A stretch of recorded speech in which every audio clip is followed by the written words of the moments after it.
우리 예수 믿는 사람들의 삶의 가장 중요한 목적이 뭘까? 예수 믿지 않는 사람들은 대체적으로 인생을 왜 사십니까? 라고 물으면 돈 때문에, 명예 때문에, 성공, 출세, 이러한 세상적인 것들을 삶의 목적으로 정해놓고 사는 경우가 많습니다. 그러나 우리 예수 믿는 사람들이 이러한 것을 다 간과하라 하는 것은 아닙니다. 그러나 근본된 가장 중요한 자세와 정신은 내가 왜 사는가?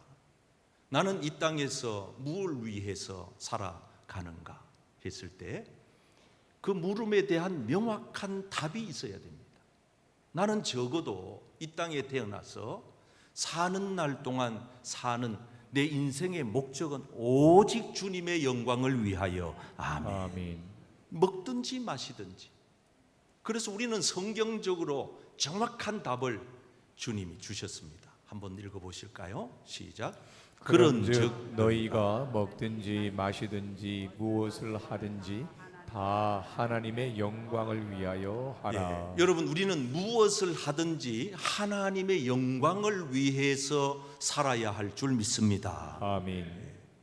자, 그러면 여러분 오늘 첫 시간인데 우리가 하나님 영광 위에 살려면 어떻게 사는 것이 하나님 영광 위에 살아가는 것인가? 오늘 세 가지를 함께 나누도록 하겠습니다. 첫째는 하나님 영광 위에 살려면은 한번 따라해 주십시오. 자기의 유익을 구하지 말고 자기의 유익을 구하지 말고 남의 유익을 구해야 합니다. 남의 유익을 구해야 합니다. 아멘. 아멘. 자, 오늘 본문 말씀을 함께 소리 내어 읽도록 하겠습니다. 시작. 모든 것이 가하나 모든 것이 유익한 것은 아니요 모든 것이 가하나 모든 것이 덕을 세우는 것은 아니니. 24절입니다. 크게 읽습니다. 시작. 누구든지 자기의 유익을 구하지 말고 남의 유익을 구하라. 아멘. 자, 저를 보시겠습니다. 여러분, 이 본문 말씀은 사도 바울이 주전 53년경에 고린도 교회에 보낸 편지입니다. 이 편지를 보내게 된 배경은 고린도 교회가 사도 바울이 개척 설립해 놓아서 점점 더 부흥하는데 교회 안에 여러 가지 문제가 발생했다는 것입니다. 여러분, 사람이 모이는 곳에는 문제가 없을 수가 없어요. 두 사람만 모여도 마음이 맞지 않고 뜻이 맞지 않아서 여러 가지 갈등이 생기는 것입니다. 사도 바울이 예수님의 핏값으로 세워놓은 이 고린도 교회의 여러 문제 중에 하나가 우상의 제물에 관한 문제였습니다. 우상의 제물에 관한 문제란 당시에 대부분의 이 시장에서 유통되던 그 육류, 고기류는 대체적으로 그것들이 다 우상의 제물로 사용이 된 후에 그것이 시장으로 와서 유통이 됐습니다. 그러니까 예수 믿는 사람이나 예수 안 믿는 사람이나 고기를 맛을 보려면은 시장에 가서 고기를 사 먹어야 되는데 거의 대부분이 거기에서 유통되는 고기는 우상 앞에 이미 바쳐졌던 그러한 제물이었기 때문에 예수 믿는 사람들도 고기를 먹으려면 부득불 우상의 제물로 사용되었던 고기를 사 먹어야 했던 형편이었습니다. 그래서 이 고린도 교회 안에 어떤 갈등이 생겼느냐 하면 우상 앞에 제물로 바친 고기를 사 먹어도 되느냐 파와 안 된다 파가 나누어졌던 것입니다. 된다 파와 안 된다 파로. 우리로 말하면은 제사 지낸 음식을 먹어야 되느냐, 먹으면 안 되느냐 가지고 이 짝가정으로 믿음으로 하나 되지 못한 가정들은 이것조차도 갈등의 소지가 됩니다. 개인적으로도 마찬가지입니다. 과연 이거 먹어도 찝찝한데 괜찮을까? 그래서 사도 바울이 그러한 고린도 교회의 문제를 전달받고 거기에 대한 답변으로 쓴 내용이 고린도 전서와 후서입니다. 바울은 이렇게 답을 썼습니다. 먹어도 상관없고 안 먹어도 문제없다. 다시 말합니다. 우상 앞에 드려진 제물을 먹는다 하여 죄 짓는 것도 아니고 안 먹는다고 하여 그것 때문에 대단하다 생각하지 말라고 말하면서 중요한 정신은 먹느냐 먹지 않느냐 보다가 그 고기를 먹음으로써 과연 다른 사람에게 유익을 끼칠 수 있느냐, 다시 말합니다. 덕이 되느냐, 덕을 세울 수 있느냐, 이것은 구원에 관한 문제가 아니고 덕에 관한, 건덕에 관한 문제이니 이 고기를 먹음으로써 다른 사람들이 볼 때에 예수 믿는 사람도 마구잡이로 먹네 해서 사람들에게 손가락질을 받거나 하나님 영광을 가리게 되면 안 되기 때문에 그거는 신경 쓰지 말고 내가 먹음으로써 그것이 유익한지, 다른 사람들에게 덕을 세울 수 있는지, 하나님께 그게 영광을 과연 돌릴 수 있는지를 따져보고 신경 써보라 하고 말하면서 어떤 불신자 친구가 나를 초청했다는 거예요. 예수 안 믿는 친구가 날 불러서 식탁을 준비해 놓고 밥 먹으라고 대접을 하는데 너 양심을 생각해 가지고 거기 식탁 위에 올라온 것 중에 반드시 우상 앞에 드려진 음식이 있다는 거예요. 고기가 있다는 거예요. 그럴 때에 그 친구, 나를 부른, 초대해 준 그 친구를 위해서라도, 내 양심을 위해서라도 그 상차림에 대하여 무슨 말을 말하지 말고 묻지 말고, 이거 어디 시장에서 어느 상점에서 어디에서 고기를 조달해 왔느냐라고 묻지 말고 그냥 감사하는 마음으로 먹으라는 겁니다. 그런데 먹으려고 하는데 갑자기 친구가 이 친구 보게 그거 저 건너편에 어떤 상점에서 사왔는데 그 상점에서 거래되는, 유통되는 고기는 다 우상 앞에 제물로 사용되었던 고기일세 라고 우상 앞에 드려졌던 제물이라고 고기라고 말을 하여 내가 인지하거든, 내가 그 사실을 알게 되었다면은 고기를 먹지 말라는 겁니다. 건덕상 모든 사람의 유익을 위하여 먹지 말라는 겁니다. 자, 여기까지 이해가 되시겠죠?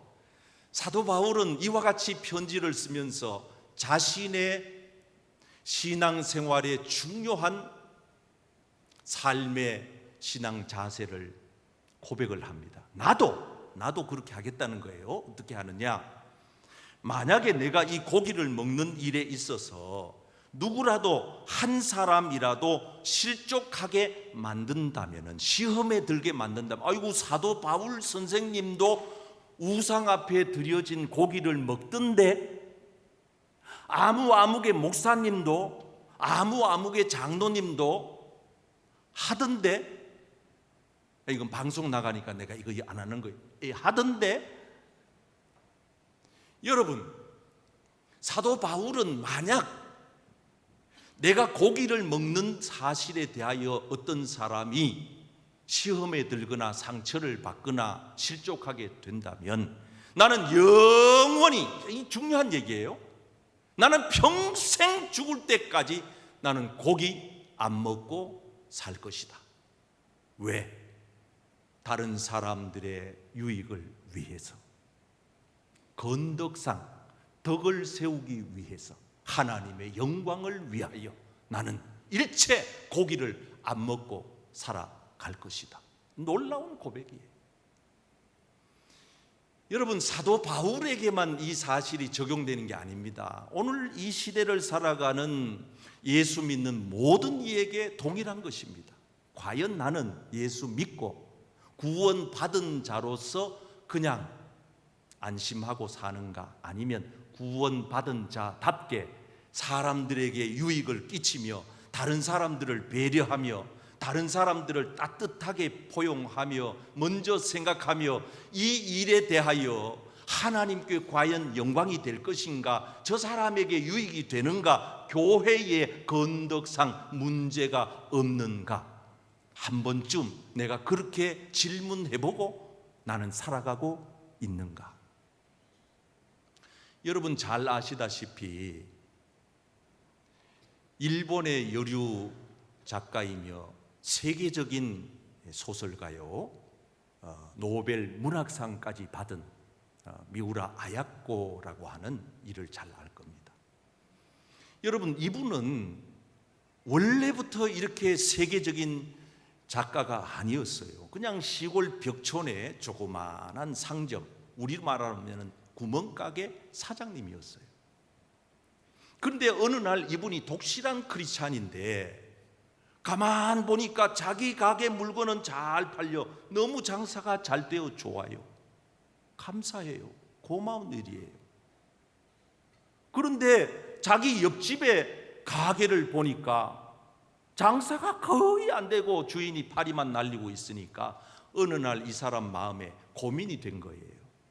보통 사람 같으면 이쯤 되는 일로 고소하게 생각하지, 저러다가 이제 문 닫으면 우리 집 더 좋아질 거라고 생각하지, 옆집 안 되는 것까지 신경 쓰는 사람은 그리스도인 아니면은 그다지 많지 않습니다.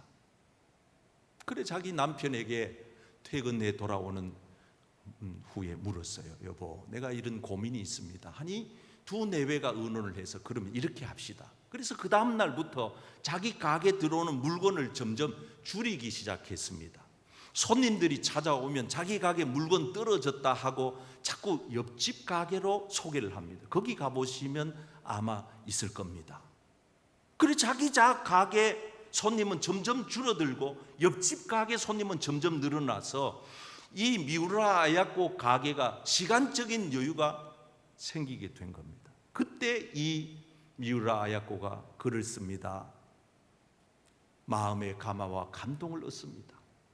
그래서 출판하게 된 소설이 빙점이라고 하는 유명한 노벨 문학상까지 받은 책이 나오게 된 겁니다. 여러분, 오늘 이 시대의 미우라 아야코는 누굽니까? 우리는 살아가면서 나 하나만 잘 되면 끝입니까? 아니면 여러분 때문에 주변에 안 되는 사람들이 고민이 되기 시작합니까? 사실 이 미우라 아야코의 얘기는 원조가 따로 있습니다. 그게 누구냐 하면은 성경에 창세기 26장에 등장하는 아브라함의 아들 이삭입니다.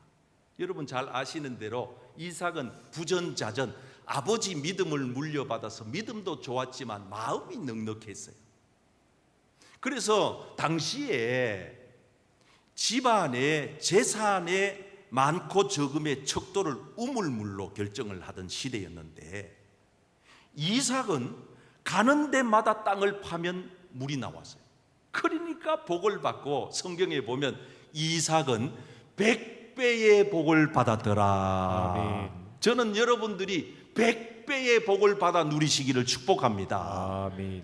야, 그런데 이삭은 블레셋 지역에 가가지고 땅을 팠는데 물이 펑펑 솟아나니까 그 블레셋 주변에 있는 사람들이 다 시기 질투 미워하는 거예요. 여러분 예수 믿는 사람들 잘 되고 우리 교회가 잘 되고 여러분 자녀들이 잘 되고 여러분이 잘 되면은 좋아해 줘야 되는데 대체적으로 사람들의 심리는 시기하고 질투합니다. 그게 타락한 인간의 본성이 뿌리가 이 안에 죄의 근성이 살아 꿈틀대서 그런 거거든요. 그런데 이 이삭은 블레셋 사람들이 와가지고 자기가 판 우물을 빼앗아 가는데도 다투어 같이 겨루어 상종하지 않습니다. 넉넉한 마음을 지닙니다. 여유롭게 생각을 합니다. 그래? 그러면 댁들이 가지시오. 그러고는 다투지 아니하고 거기에서 갈등을 빚지 아니하고 그 옆으로 동네로 떠나가는데 그 지역이 그랄이라고 하는 지역이 있습니다. 여러분, 원래 그랄이라고 하는 지역은 물이 나지 않는 곳입니다. 그런데 참 신기하게도 성경을 들여다보면은 이삭이 파면 물이 난단 말이에요. 이야, 세상에 저는 이런 복이 있을 수가 어디에 있습니까? 여러분, 아무개는 해도 안 되는데 또 누구는 하면 돼요. 저는 여러분들이 이삭과 같이 어디든지 땅을 파면 물이 나는 복이 있기를 축복합니다. 아멘. 우리 예수 잘 믿는 여러분들은 손대는 사람마다 성공하기를 바랍니다. 아멘. 이삭이 그랄에 가가지고 물이 펑펑 솟아나니까 그랄 사람들이 와서 또 시기 질투 미워하면서 분쟁을 일으킵니다. 이거 우리 땅에 와서 왜 이 난리야, 나가라고.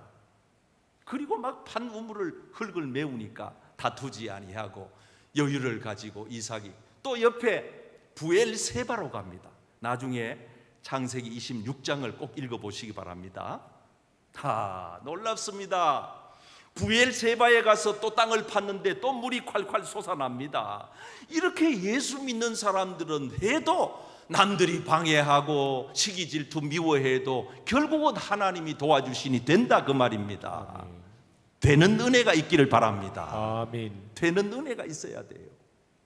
그런데 놀라운 것은 이 세바의 사람들은 시기 질투 미워하지 아니하고 그 이삭이 판 우물을 인정해 주면서 뺏지 않고 거기서 살라는 거예요. 그래서 이삭이 기분이 좋아가지고 그 우물의 이름을 이렇게 붙입니다. 르호봇. 한번 따라해 보실까요? 르호봇. 르호봇. 르호봇이라고 하는 이 우물물의 이름의 뜻은 뭐냐? 하나님이 넓게 하셨다. 하나님이 번성하게 하셨다. 아멘. 하나님이 잘 되게 하셨다. 아멘. 하나님이 여유롭게 했다는, 마음을 넓혀줬다는 거예요. 번성하게 크고 잘 되게 했다는 거예요.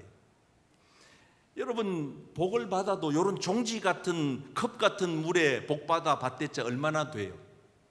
이삭의 복은 100배의 복인데 넓고 넓은 풍성한 복을 받은 것이 자기만 산 것이 아니고 자기 식솔들만 산 게 아니고 자기 민족 열방 온 국민들이 다 이삭이 판 우물 때문에 살게 된 줄 믿습니다. 아멘. 여러분 혼자만 만족하지 말고 여러분 때문에 다른 이들도 유익을 얻게 되기를 축복합니다. 아멘.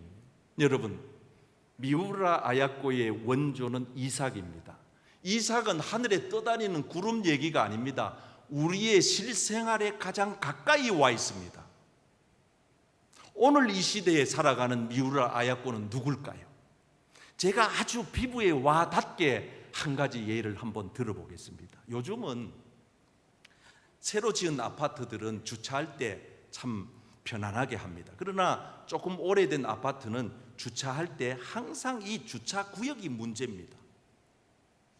그래가지고 차를 가지고 있는 사람들은 이 주차할 때 신경을 보통 쓰는 게 아닙니다. 왜? 내 차를 편안하게 대자니 다음에 들어와서 주차할 차들이 불편해집니다. 심지어 어떤 욕심 많은 분들은 주차 2구역을 자기 차 하나가 차지하게 떡하니 되나 버리니 가뜩이나 주차 공간이 부족한 아파트 주민들은 그게 갈등의 소지가 됩니다. 차를 가지고 계신 여러분들은 주차를 할 때에 나만 편안하게 하십니까? 아니면 주차를 하면서 여러분 의식 속에 다음에 주차할 분을 생각하고 하십니까? 오늘의 미우라 아야코는 주차하는 것부터 다릅니다. 내가 주차를 편안히 해야 되기도 하겠지만은 다음번에 주차할 분이 차를 대고 문을 열고 나오기 불편하지 않도록 주차를 잘 지혜롭게 합니다.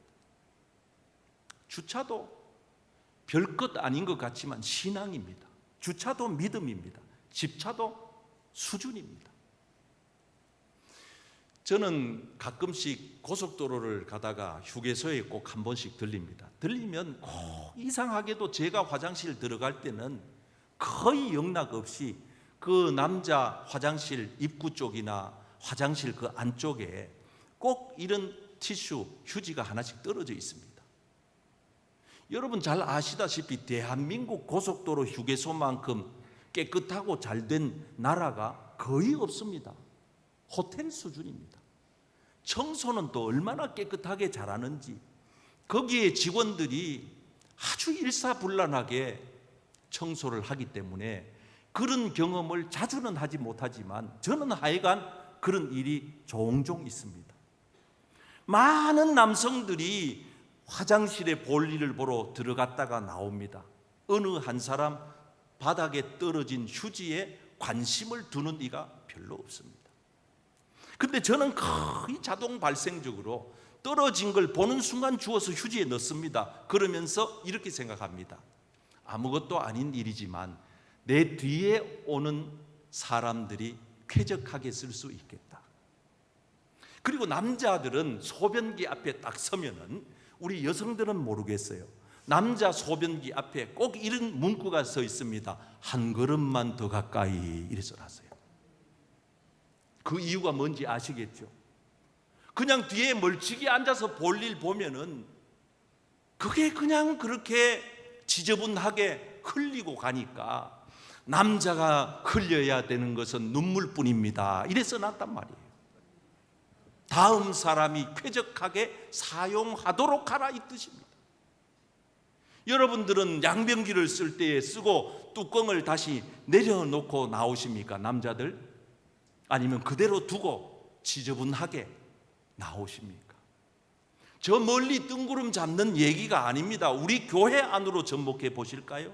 우리 교회는 상대적으로 연로하신 어르신들과 장애인들이 많은 교회입니다.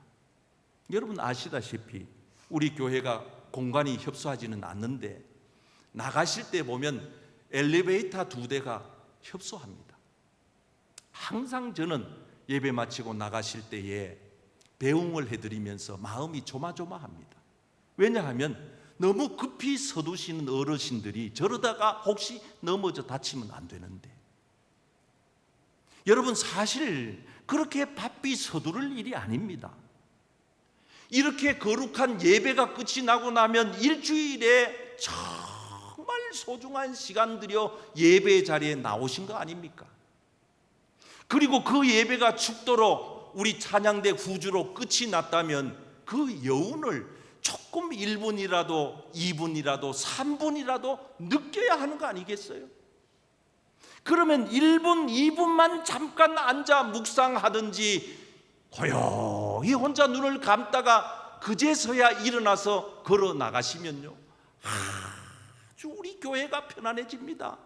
정말 물 흐르듯이 은혜가 넘칠 겁니다. 저는 오늘 이 설교를 듣고 이후에 달라지는 은혜가 있기를 축복합니다. 아멘. 그리고 엘리베이터 탈 때 젊은 사람들이 뭘 그렇게 뛰어가십니까?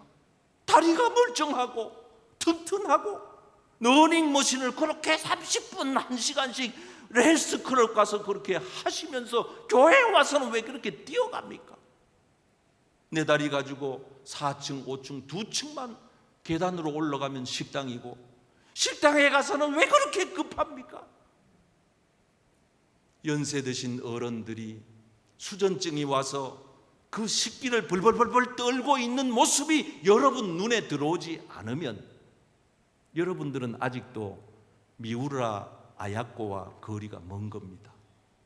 내 앞에 서 있는 분이 허리가 구부정하고 다리가 불편한 것 같으면 그분이 든 국그릇이라도 내가 대신 들어줄 수 있는 여유.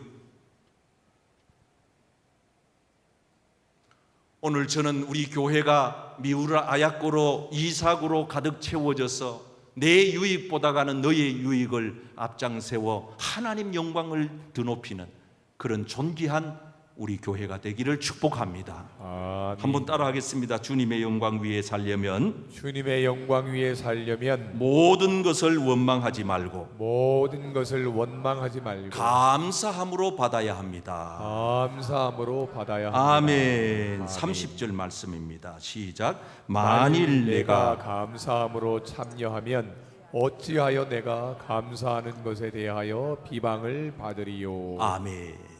어깨를 쫙 펴고 저를 보시고 따라하겠습니다. 모든 것을 감사함으로 받으면 감사함으로 받으면 버릴 것이 없습니다. 버릴 것이 없습니다. 버릴 것이 없습니다. 버릴 것이 없습니다. 여러분, 우리가 하나님 영광 위에 사는 거 간단합니다. 내가 감사하는 마음으로 모든 환경을 받아들이느냐. 오늘 사도 바울은 이 편지를 쓰면서 이 앞전에 고린도 교회 교인들에게 과거 이스라엘 백성들의 역사를 거울처럼 얘기하면서 이런 얘기를 합니다. 과거의 이스라엘 백성들이 광야 생활을 할 때 물이 없었고 먹을 게 없었다. 하나님이 반석쳐 물을 나게 하시고 메추라기와 만나를 먹고 살게 해주셨다. 그런데 이스라엘 백성들은 시마다 때마다 원망하다가 결국은 멸망시키는 자에게 멸망을 당하였나니. 지금 이것은 사도 바울이 과거의 이스라엘 백성들의 역사를 거울처럼 고린도 교회 교인들에게 전하는 것입니다. 그러므로 고린도 교회 성도 여러분, 덕천교회 성도 여러분, 방송 설교를 듣는 성도 여러분, 우리는 그렇게 하지 말고 이러한 일이 본보기가 되어서 말세를 만난 이때에 우리를 깨우치기 위하여 기록되었으니 오늘 저와 여러분들은 매사에 무슨 일을 하든지 무엇이든지 감사함으로 받으시기를 축복합니다. 아멘. 저는 교인들 가운데 다양한 분들을 만나보는데 어떤 분 가운데 한 분이 저보고 그런 얘기를 해요. 목사님, 저는 여자로 태어난 게 평생 한스럽습니다. 그래. 참 믿음의 말이 아니거든요. 내가 원해서 여자로 태어난 게 아니잖아요. 나 보니까 여자인 걸 어떡합니까? 그럼 받아들여야지. 그걸 원망하고 불평한다고 바뀌어집니까? 하기사 어제 대법원인가 고등법원인가 2심에서 판사 판결이 떨어졌는데 이제는 남녀 성별은 성전환 수술을 하지 않고도 가능하다. 우리나라에서 백주대낮에 기가 막힌 판결을 보고 정말 기도가 나오더라고요. 태어나서 남자면 남자로 평생 살아야지요. 여자면 여자로 살아야지요. 저는 태어나 보니까 지독히도 가난한 집에 태어난 걸, 내가 그런 집에 태어나고 싶어 태어났습니까? 그리고 지금에 와서 고백하지만 나는 그 가난 때문에 철이 일찍 든 거예요. 나는 가난하지 않았으면 교회 가서 예수 못 만났어요. 가난이 나의 스승이었고 가난이 내 인생의 축복이었고 그것 때문에 나는 물질이 소중하다는 것까지 알았어요. 여러분들에게 주어진 모든 것을 감사함으로 받으시기를 바랍니다. 아멘. 우리가 주님의 영광을 위해서 살려면 중요한 것 하나가 있습니다. 한번 따라 하실까요? 다른 사람에게 걸림돌이 되지 말고 디딤돌이 되어야 합니다. 세 번역으로 오늘 본문을 한 번 더 읽어봅니다. 시작. 여러분은 유대 사람에게도 그리스 사람에게도 하나님의 교회에도 걸림돌이 되지 마십시오. 옆 사람에게 걸림돌이 되지 마십시오. 걸림돌이. 자, 이제 저를 보십시오. 여러분, 걸림돌이냐 아니면은 우리가 이 세상 살아가면서 디딤돌이냐, 우리 인생의 중요한 좌표입니다. 어떤 사람들은 부모가 자식들에게 걸림돌이 되어요. 늘 폭언하고 폭행하고 자기 부인에게 구타하고, 그러니 애들이 갈피를 못 잡는 거예요. 자녀 교육, 여러분 미래 다음 세대 교육은 기성세대가 어떤 본보기를 보이느냐에 달려있는 겁니다. 우리 교회도 마찬가지입니다. 우리 교회의 교회학교 교육은 여기에 나오시는 우리 어르신들의 모습에서 그대로 반영되는 겁니다. 어떤 경우에는 자식들이 회사에 나가서 회사의 디딤돌이 되어야 하는데 거침돌이 됩니다. 가는 데마다 회사에 문제를 일으킵니다. 어떤 경우는 교회의 중직자가 하나님의 거룩한 교회의 디딤돌이 되라고 목사, 장로, 권사, 집사, 성도 삼아 놓으셨는데 반대로 되더라 그 말입니다. 여러분들은 어떻습니까? 사도 바울은 예수님을 인격적으로 만나기 전에 정말 지독하리만큼 거친 돌이었습니다.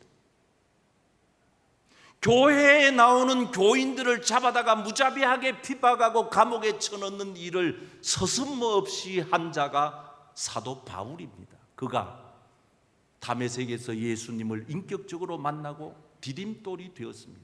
거친 돌이 디딤돌이 되는 순간입니다. 그래서 사도 바울은 일생에 나를 디딤돌 삼아서 나 하나를 통하여 단 한 사람이라도 이 물가를 밟고라도 건너가라. 개울가에 가면 돌멩이 하나만 있어도 그 돌멩이 밟고 건너면 물에 빠지지 않는 것처럼 나를 할 수만 있으면 한 사람이라도 밟고 지나가라. 그래서 성경에 보면 내가 자유로운 자였으나 스스로 종이 된 것은 많은 사람을 얻기 위해서다. 한 사람이라도 더 전도해서 구원하기 위하여 있어다. 22절 약한 자들에게 시작. 약한 자들에게 내가 약한 자와 같이 된 것은 약한 자들을 얻고자 함이요 내가 여러 사람에게 여러 모습이 된 것은 아무쪼록 몇 사람이라도 구원하고자 함이니. 한번 따라하겠어요? 아무쪼록 아무쪼록 몇 사람이라도 한 사람이라도 구원하고자 함이라. 구원하고자 함이라. 여러분 때문에 아무쪼록 한 사람이라도 예수님께로 돌아오는 역사가 있기를 바랍니다. 아멘. 그러려면 여러분들은 디딤돌이 되셔야 합니다. 직장에 가서도 직장 동료들하고 회식을 하는데 10년, 20년 같이 동료들하고 직장 생활을 하여도 단 한 번도 밥 한 끼 살 줄 모르는 지독한 그리스도인, 누가 그런 교인을 보고 교회에 나오겠느냐 그 말입니다. 그것이 죄 짓는 일은 아니라 할지라도 여러분들이 직장에서 과연 디딤돌 역할을 하고 있는 것입니까? 교회에서도 마찬가지입니다. 나는 이 교회에서 내가 적어도 나를 통해서 나 한 사람 때문에 단 한 사람이라도, 오늘 우리 등록하신 어르신 우리 교회 몇 개월 동안 나오셨어요. 모든 교인들의 눈에 안 들어왔어요. 우리 이 집사님 눈에 저 어르신이 들어온 거예요. 그래서 지극정성으로 신방하고 기도하고 케어했어요. 오늘 등록하셨잖아요. 저러는 교회는 안 나오셔도 5층 식당에 와서 밥은 드셨어요. 식당에 밥 먹는다고 다 우리 교인 아닙니다. 밥 먹기 위해서 오시는 분들도 있습니다. 저는 환대합니다. 환영합니다. 기뻐합니다. 밥이라도 많이 맛있게 드시고 가시되 절대로 눈치 보지 마시라. 옆 사람에게 한번 말해주세요. 우리 교회에는 눈치 보게 하지 맙시다. 우리 교회는 눈치 보게 하지 맙시다. 다 디딤돌이 되어서 사랑하는 성도 여러분, 우리 교회가 주님의 영광을 위하여 세워진 교회로서의 사명을 잘 감당하기를 주님의 이름으로 축복합니다. 아멘.